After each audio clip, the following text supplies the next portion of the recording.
All right. Happy St. Patrick's Day for those of you in New York, Chicago who celebrate it. I think a couple of years ago, I don't know if they still do this, but they have the water has a green color to it because it's St. Patrick's Day. They probably have food festivals and dancing festivals and all those types of things as well. Um, all sorts of themes. Maybe a show, who knows how versatile it is. But that's not what I'm here to talk about today. I am here to really talk about the transitional point that we're in. So I did this last month. My plan is, and I'm saying this now, um, that I'm going to plan to do cusp videos every month. So, for example, we have, we have the cusp of sensitivity, the cusp of rebirth, the cusp of power, the cusp of fun, cusp of magic, the cusp of inspiration, which I would think to be Cancer and Leo, and then the cusp of the self, Leo and Virgo, and then the cusp of beauty, romance and love, revolution, prophecy, and finally um, the Capricornus cusp. Maybe it would be um, the practical vision. And I mean, who knows? But anyway, I'm going to talk about this cusp. I'm going to talk about what is going on. And I think that today is a wonderful day to start talking about this because we are about to enter the cusp. Um, and I would think, and it's probably not true, but then I would think after St. Patrick's Day, there would be like a spring parade around the 21st of the month. Now, on the 20th of March is a really, really important day to mark on your calendars. It's super duper important. And I'm gonna be Captain Obvious when I say this. Well, first of all, it's National Astrology Day. And this is the day where we welcome in the new spring season. This is the first day of spring. The sun enters Aries, 0 degrees of Aries on this day. So it's this transitional point between Aries and Pisces. Um, but the sun's going to be in Aries on that day. And it's going to be Sunday. And this Sunday is really, really meant to be enjoyed with friends and family gathering to welcome in the new season. And, I'd recommend to do this in any way that you can, just to acknowledge that the new year has officially started. The new season has officially begun. Now, you know, before we had the American calendar, the year began March 21st, March 20th, 21st. But I'd like to think that this is actually the beginning of the year because it's like a rebirth. Here comes spring. Winter is the time to dream and think and reflect and really, really to put our focus climbing to the top of that mountain with the dream to be totally out of the box and serve humanity in a really profound way. And then when spring begins, we move into this fire energy, which is initiating, it's go getting, it's being very, very assertive about what it is you want and what it is you need and going after it. Aries energy is very, very active.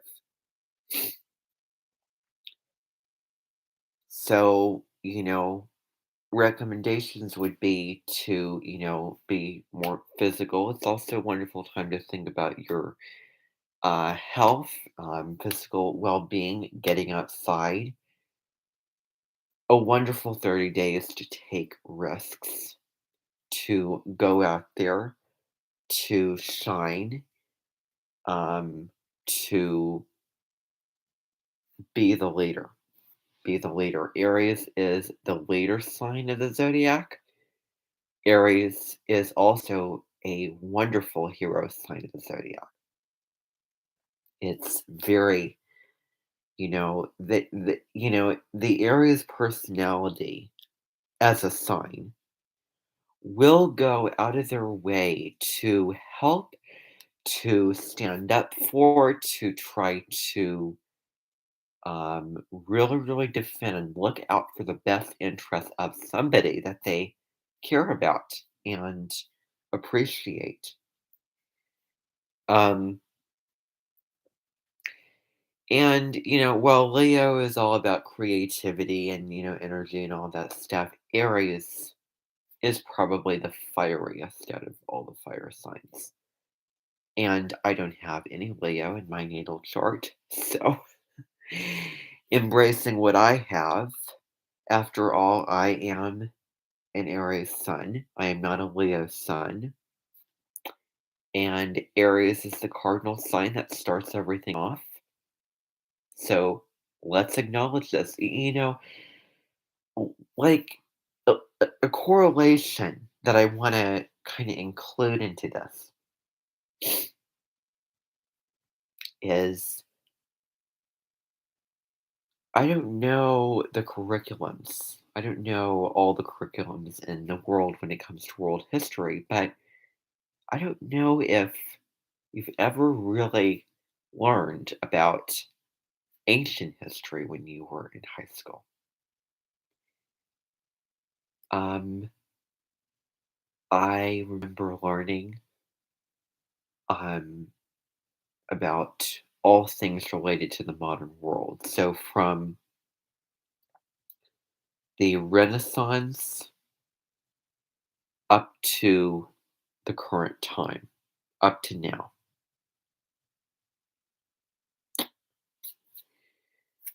Um, so, uh, don't know if we got all the way up there, but but we didn't look at the ancient world really. Not that I can remember. Um, it's just kind of been a little bit neglected and put off to the side, and I don't agree with that. Because you have to know, you have to understand, and it's so incredibly valuable to study the ancient civilizations because they were the pioneers. They were the ones who got the ball rolling for the rest of things to happen with the language and the advancements and the towers that they might have built and the walls that they built, the irrigation canals, you know, how we settled agriculturally, settled down and established villages and communities, civilizations and empires and all of that. How fascinating it is that the Egyptians, for example, were really, really putting in a lot of sacrifice, a lot of time, so much effort, and so much care. They put their blood, sweat, and tears into building pyramids, just as the people who were working on the Great Wall of China did for Chen. And may I remind you, and I believe that some, I think Egypt as a civilization um, looked at the stars. There were several ancient civilizations that looked at the stars for knowledge, used the stars as a roadmap for their lives, where it would be evening and nighttime, and they would, follow the stars. They would understand, that the sun is in Virgo. It's time to change the seasons. It's time to clean up your lives. Like I picture, I just have this random sort of image of this woman wearing sort of flamboyant clothes and then spinning around like a giant woman spinning around in a way that would be so graceful and so lavish. And the real message is to clean up your lives. And that will be the calling. And I'm doing this when the moon is in Virgo, which is so incredibly strong because the moon is the moon is your emotions, and Virgo wants to clean out the negative aspects of the emotions and get things clean, getting things pure, getting things in order, to really, really look around for what is not serving us. What do I need to get rid of? Like spring cleaning. Perfect time for spring cleaning. Going around and seeing the books that you don't need, seeing clothes that you might not need anymore, and decluttering. This doesn't only have to be physical stuff. This can be, body, mind, and spirit also. And it's not just about physical health, it's also about mental health. And I talk about this in my video on the North Node in Pisces. So, um, what I'm going to be chatting about now is this cusp. So we have this full moon, we have the Pisces romantic and spiritual side of life that's very, very gentle and very um, astounding and abounding to move into these other realms and then blend the fantasies with the practical details, with the lists, with the structures, with the routines, with what it is we value. So I'm going to talk about this cusp and what it means. Now, I mentioned the Renaissance earlier, and I talked about the Renaissance being all about rebirth. Because when the Roman civilization fell, it it was smashed to smithereens, or probably not smashed to smithereens, but it certainly over a long period of time collapsed. Then we went into the Dark Ages, the medieval times, the bubonic plague. But on the plus side, we had the Muslim inventions, um, the spread of Islam. I mean, so many things happened during that time. And then the classical art and less religious art, more, I don't know, I think impressionistic, possibly. Well, the Renaissance was really a rebirth of all of this. It really, really was the time. And I remember studying this several years ago, um, where there were so many amazing, phenomenal artists, painters that came about and thrived during the time. And indeed, it was just a stepping stone towards the enlightenment that would come, which is very Virgo if you look into it, I believe. So, Pisces-Aries cusp. This is the cusp of rebirth. Now, Pisces, looking at the sign Pisces, this sign is symbolized by the fish. These fish are going in opposite directions. So we have one fish going over here, another fish going over there. They're split. It's confusing. It's not, there's not a direct tunnel vision for where you want to head. It's sort of split. It's sort of confusing. But then there's a chain of knowledge and wisdom that goes into the Pisces fish. And indeed, that's key to know. Pisces would be also symbolized by the mermaid. So this very dream, like if you've ever seen The Little Mermaid, then I was watching a video by Ms. Mojo about animated characters if they were zodiac signs. The Little Mermaid would be a Pisces. So Pisces is very, very peacemaking. It is all about peace. It is all about divine connection. Everything on this earth, in this universe, in this wooniverse, is equal.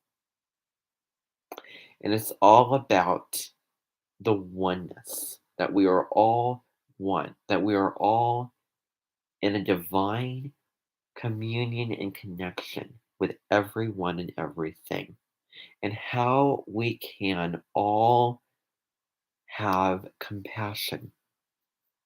Compassion is really, really key for Pisces. It's all about flowing into one, the infamous possibilities of the universe.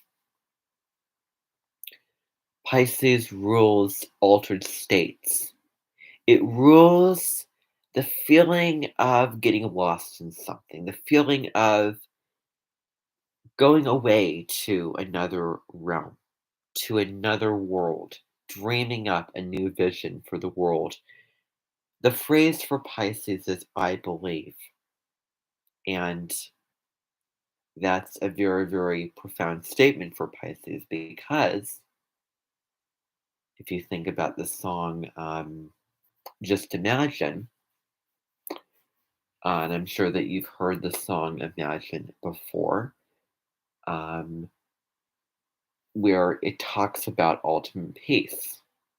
And it's very, very Piscean. Go listen to that song.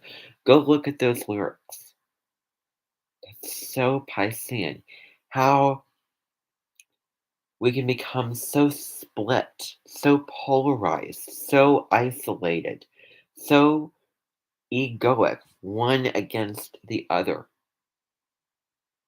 That's not very Pisces. And indeed, I would think that would be a low road of Aquarius to antagonize people because Aquarius wants to rebel, wants to resist. I'm smarter. I know better than you. I'm wiser. And that's not very Aquarian. That's a low side of Aquarius. Aquarius and Pisces are very, very similar. Yet, Aquarius is air, Pisces is water. Um, so Aquarius deals with connection, communication, information, data, networking, technology, inspiration of mind. And Pisces deals with all of the spiritual aspects of life. It's so incredibly spiritual. So incredibly spiritual. Um, but all the signs can be spiritual. Every single zodiac sign is spiritual in its own way, and they are really the 12 parts of life, and the houses are the areas of life. So Aries is the initiator, Aries is the warrior, claiming your independence. I am is the same for Aries, and Taurus is about the moment. How the material, how the, smells of the coffee in the morning, how the beautiful leaves and trees outside, how the birds that sing. While Taurus is so material, how that can also be so spiritual as well. And so on and so forth. I mean, I could go down the whole line of zodiac signs. I could. But for the sake of this live stream. Now, Pisces is a mystic. It really, really is the mystic who is coming in, trying to be normal, but they're not. Um, they want to, Pisces and Virgo is the axis of spiritual, it is the self care axis. It is also the axis of serving others. So Virgo does this in a very practical, in a very detailed, pragmatic, sort of discerning fashion. And Pisces has no boundaries. It's so open, it's so expansive because Pisces used to be ruled by Jupiter, which is all about expansion and abundance. And Pisces is incredibly romantic as well. And they are empaths. They are very, very psychic, very, very sensitive, picking up on these energies. Really, really picking up on these energies to where it can be difficult to go into this park or go into this store or workplace or restaurant or, you know, just in certain situations because of picking up on that energy. Very, very sensitive to this. Pisces is so sensitive. It's water sign. It's very sensitive. Aries is very different. These two signs are very, very different. These are very different energies, especially because Pisces is all the 12 signs combined in some way, shape, or form. All of them are combined. Aries is the first sign. And I'm going to go through the traits of Aries. Aries is self righteous, very, very uh, dignified, very strong willed, the confidant of the zodiac. So, very, very self righteous, so sure of itself, so strong, and the real courage and boldness to stand up and stand out is essential for all of us to, you know, be our own individual. Very, very direct. Very, very direct. Saying things and really, really meaning it. When we move into Aries, how can you be direct? How can you really mean what you say and do it in a very sincere, very genuine sort of way? Really be sure of yourself. You know, just whatever it is, just, there's a wonderful feeling of selling it and being confident in it and persuading the other person. And that's both what you're saying and the delivery of how you're saying it. And it's also actions. And of course, it is merely common sense to do this in a high frequency way and not a low frequency way. To do this in a very high road fashion, not a low road fashion that hurts others. We all know this. And I think that it's so obvious, I'm not going to go into detail about it. So very, very bold, very this is masculine energy that we're talking about. Mars is so masculine. It's all about assertion and aggression. It's all about the body. It's all about being in the body. And of course, Taurus gets into the yum yums of being in the body later on. And especially when the moon is in Taurus, it's very, very stable, very grounded. Really slows us down. And the sun is in Aries. Um, and that would really not be a bad combo to have if I had sun in Aries and moon in Taurus. I happen to have sun in Aries and Venus's other sign, Libra, as my moon sign. Um, so very, very impulsive acting. And this can be good, this can be bad. You know, things have a upside and a downside to the coin. Let's aim to go for the upside of the coin if we can, which I'm sure we can. So we want to balance these two energies out. We want to balance the introversion and the reflection qualities of Pisces because it's all about, renewing for the new astrological year where we initiate, where we start new, and the boldness and go-getter quality that Aries has to offer. So Pisces, also very, very wonderful, imaginative people. So imaginative. You could look at a blank slate and you can imagine little people just forming out of it. And this slate being tossed onto this island. I mean, these stories that Pisces comes up with. And while we're in the month of March, it is about having a structure, having a format, giving ourselves the freedom to be creative. But to me, it is much more, exciting, more, uh, you know, longer, less, more interesting, more worthwhile if you have a format and if you're creative at the same time. So very, very imaginative. The Pisces-Aries cusp individuals are so creative, super creative. This Pisces energy, and then the Aries energy does something.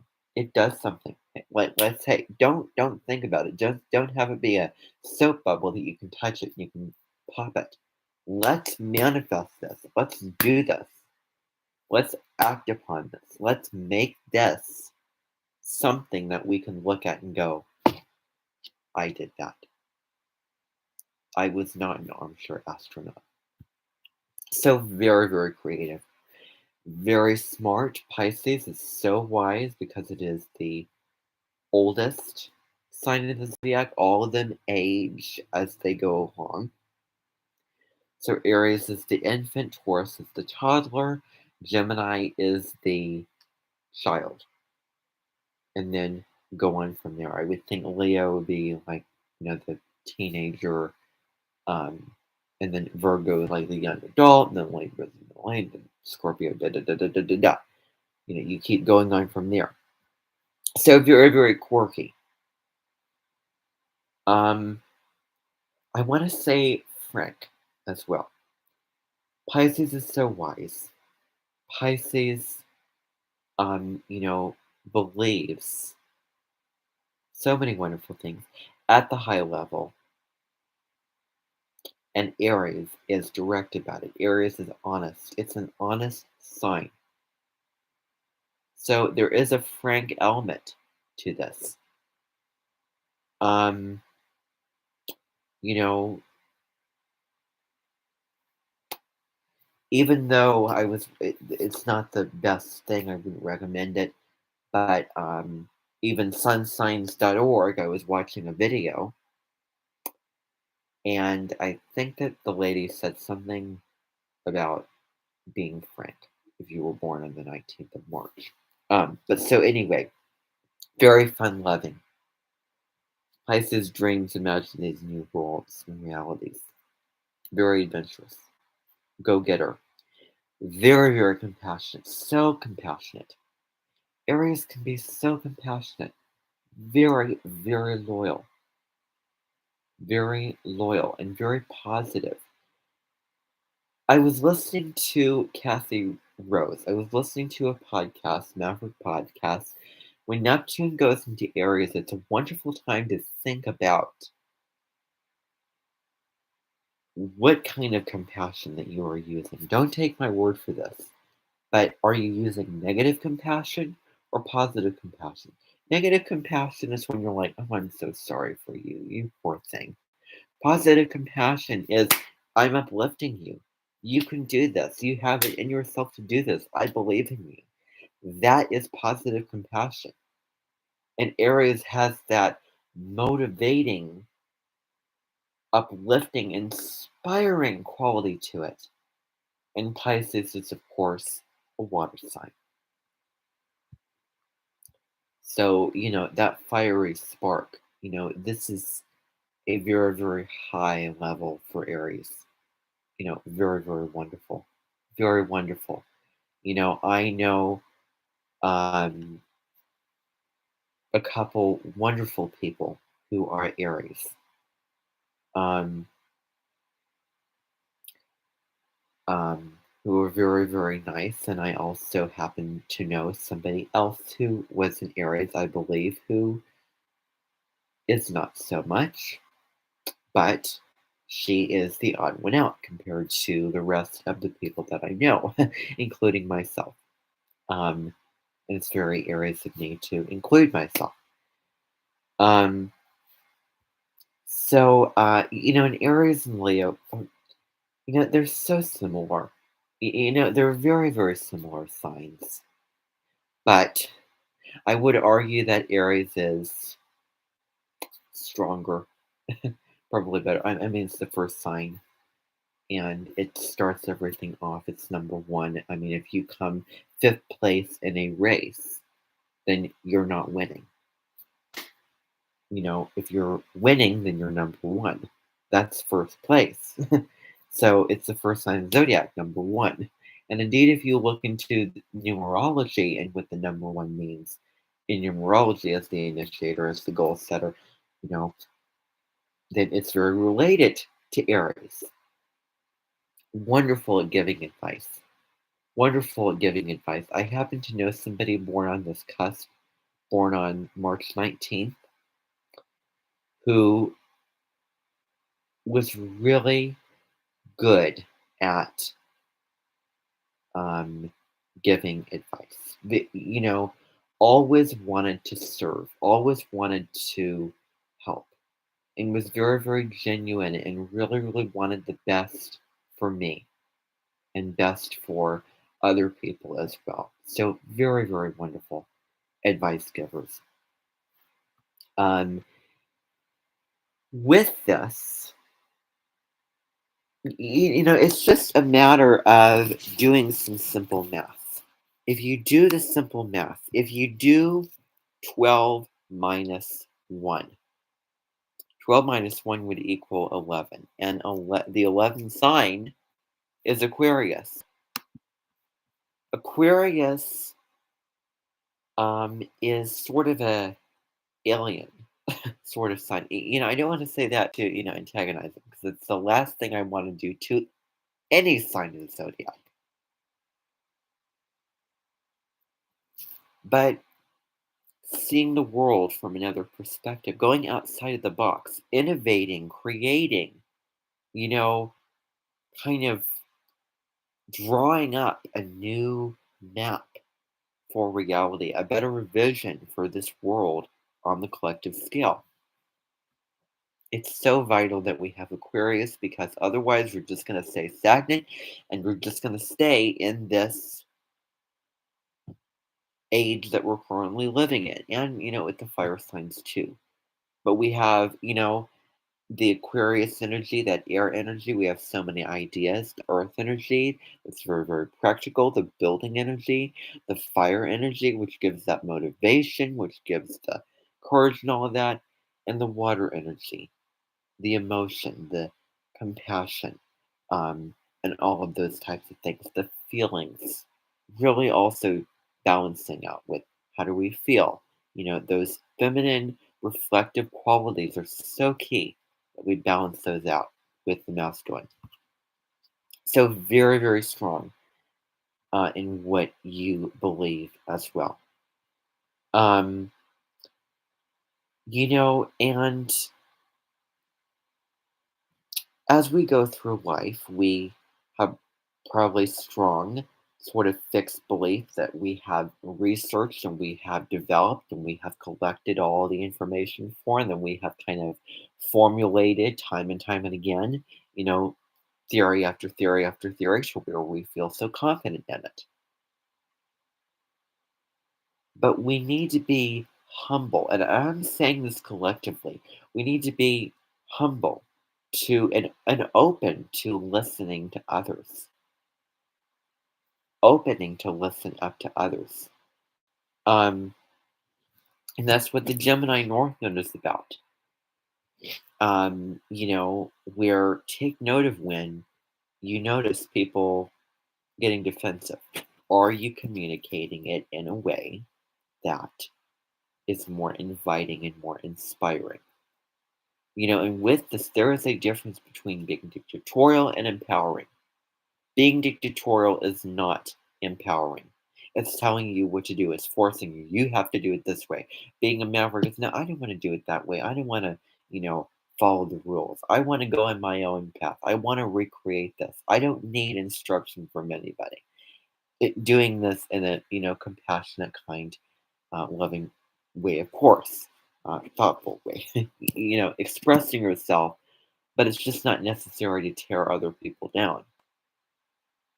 When you write comments, it's okay to express yourself, but it's you don't need to tear others down for it. I was even getting an oracle deck this summer, and I remember reading something like, "Oh, don't use these cards for frivolous reasons. These are serious things. You have to use this in a serious way." And I didn't have a whole lot of things going on over the summer, so there was the attachment that I had to that, and I was not allowing myself to be a maverick and having that attachment and backing up and go, "Oh, okay, these are just cards. You can do whatever you want. It's okay." They're manufactured. They're not, magical. And you can do whatever you want with the cards. Period.